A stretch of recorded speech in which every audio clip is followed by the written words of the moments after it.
Bonjour à tous, très heureux de vous retrouver pour cette journée consacrée à l'IA générative. En premier lieu, je tenais à remercier la Caisse des dépôts et Charles-Henri Roseau de nous accueillir pour la journée, mais remercier également l'ensemble des contributeurs qui ont œuvré à la préparation de la rencontre et également l'ensemble des intervenants qui vont venir partager avec nous. Alors, alors je me présente. Donc, je me présente, Ludovic Gibert. Moi, je travaille au Crédit Agricole CIB sur les sujets data IA et au sein de l'IMA, je coordonne les rencontres de la track data IA. Alors, je vais commencer à vous partager un aperçu de l'agenda de la journée. Ensuite, on va démarrer la restitution des travaux. On va démarrer parce qu'en fait, il y en aura d'autres sessions après que je vais vous présenter dans l'agenda. On va vous restituer l'observatoire des usages de la maturité, des usages et de la maturité des IA génératives. Yann vous présentera le livre blanc que le groupe de travail a produit et on reviendra un petit peu sur les ateliers IA générative du DIMS. Alors, on a un agenda qui est très riche, très dense, qui va être très rythmé et très time-boxé, n'est-ce pas François? Donc, on va commencer par partager des restitutions du groupe de travail avec Jean-Baptiste qui va notamment partager la cartographie des usages qui ont été collectés lors des ateliers. On va avoir ensuite une séquence qui va introduire un certain nombre de grands principes sur la mise en œuvre des IA génératives en entreprise. Ensuite, on aura la chance d'avoir deux interventions d'Orange et du Crédit Agricole qui vont partager la stratégie autour des IA génératives. Donc, ça va être deux moments forts de témoignages. On aura également nos partenaires qui nous partageront les pitchs et les rex clients avant la pause. Après la pause, Mistral AI, dont je pense que tout le monde a entendu parler dans la salle, qui est une start-up qui vient de lever plus de 100 millions d'euros pour proposer une alternative européenne à OpenAI, viendra témoigner de sa vision autour des IA génératives et de l'évolution de l'offre. Et on aura la chance également de bénéficier des conseils avisés de la direction juridique de BPCE et du cabinet White Case qui nous expliqueront comment avancer sur les initiatives IA génératives en agilité et en évitant les écueils juridiques. Et enfin, Michel, avant la pause déjeuner, viendra conclure la matinée en nous partageant l'actualité de l'ITES. L'après-midi, je ne vais pas rentrer dans le détail parce que c'est très dense.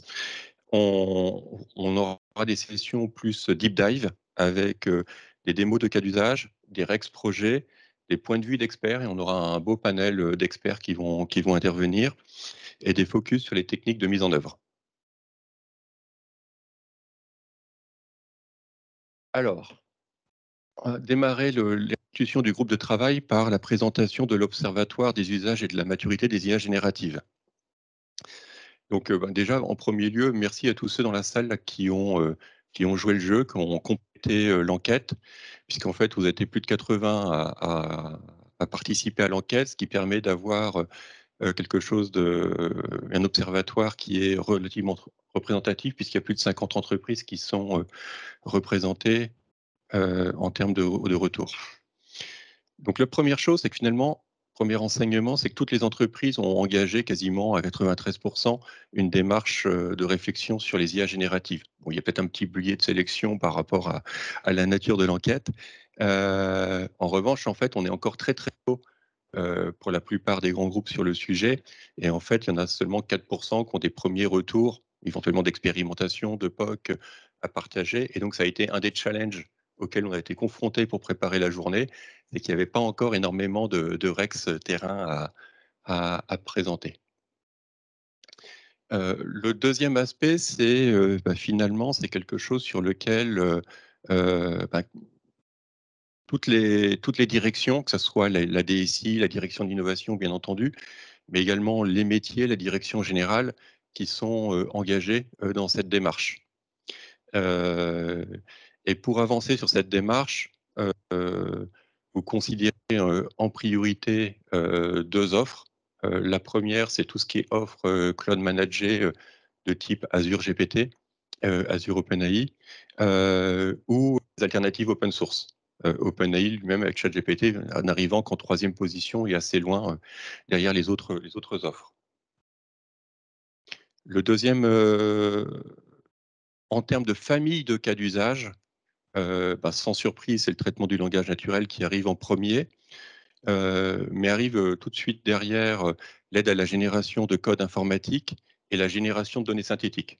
Cet après-midi, on aura notamment deux témoignages sur la génération de données synthétiques, qui est aussi un moyen de mettre en place des modèles euh, avec des respects de la réglementation et de la compliance sur des aspects éthiques.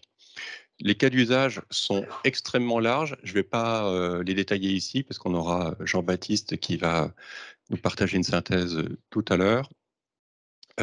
Les obstacles, c'est les préoccupations numéro un, c'est le manque de fiabilité, les risques d'exploitation, la propriété intellectuelle. Donc, Wilfried en parlera tout à l'heure.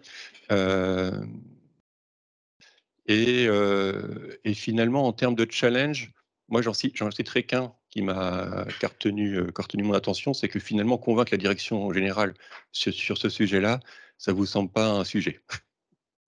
Euh, Intéressant aussi, vous êtes quand même un certain nombre à avoir déjà engagé des réflexions sur les impacts sociaux et sur les métiers en danger liés à l'adoption de ces technologies. En termes d'horizon, c'est ce que je vous disais. En fait, finalement, il y a très peu d'entre vous qui aujourd'hui imaginent une mise en production dans les prochains mois. Vous vous répartissez équitablement, globalement, entre la plupart d'entre vous qui voient, enfin un tiers d'entre vous qui voient une mise en production dans les 6 prochains mois, une première mise en production dans les 6 prochains mois, un autre tiers qui voit plutôt un horizon d'un an, et un dernier tiers qui voit une mise en production au-delà d'un an. On voit aussi, fait notable, que c'est une innovation sur laquelle vous pensez que la totalité des métiers vont globalement être impactés. Donc on est vraiment sur quelque chose assez large en termes d'impact. Et je vais laisser la main à Yann pour la présentation du livre blanc. Merci Ludovic. Bonjour, Carvan, je suis co-auteur avec toute cette liste de personnes sur ce livre blanc sur les IA génératives. On a voulu passer un peu, on va dire, les articles médiums qu'on voit tous dans nos fils LinkedIn et condenser un peu tout ce qu'on a pu entendre. Donc il y a une vraie partie cas d'usage, on fait un gros panorama de tout ce qui est envisagé, envisageable. Il y en a des nouveaux, il y en a qu'on reprend et qui de manière plus efficace. On a fait un gros focus sur la partie technique, parce qu'il y a beaucoup de choses qui changent en reprenant des questions un peu qu'on se pose d'un point de vue IT, des questions classiques de comment rendre le modèle fiable, comment le sécuriser, comment améliorer sa performance. Voilà, on n'a pas pu rentrer tout en détail, mais on vous a même mis des bons liens, des bonnes références. Et après, Ludovic en a parlé. On s'est aussi fait un bon focus sur l'aspect humain, l'aspect éthique et un peu toutes les réflexions qu'il y a à avoir dessus, parce qu'on pense que c'est assez important. Et voilà, je pense je peux aussi utiliser le fait qu'on aura sûrement, on se l'est dit, d'autres versions de ces livres, parce que c'est un domaine qui avance vite. Notamment, on a un peu teasé dedans la partie agent, auto-GPT. Cette partie fera d'autres focus sur la prochaine version. Voilà. Merci Yann. Donc effectivement, je rejoins totalement Yann. En fait, certes, on parle beaucoup de la vitrine OpenAI, ChatGPT, mais en fait, le rythme des annonces, des évolutions en termes de package open source, en termes d'alternatives en termes de l'open source, est tout simplement dingue, hein, parce qu'il n'y a pas une semaine où il y a pas X annonces. Donc on a déjà au niveau du groupe de travail fait plusieurs ateliers lors du DIMS 3 ateliers plutôt orientés, cas d'usage, un atelier plutôt orienté sur les techniques de mise en œuvre. On a déjà eu, 2 doutants comme le disait, Michel. Heu, Effectivement, je rejoins Yann, compte tenu en fait, de l'évolution, totalement dingue, de l'offre sur le sujet, on ne peut, que s'attendre à avoir, à actualiser le livre blanc, et à avoir, des nouvelles rencontres et je pense que compte tenu, je dirais de l'ampleur des annonces qui sont faites toutes les semaines, heu de l'importance de l'impact que ça va avoir dans nos organisations, moi je peux que vous inviter, à venir, contribuer, à partager vos premiers retours terrain et à venir, finalement, apprendre les uns des autres, pour avancer sur ce sujet. Voilà.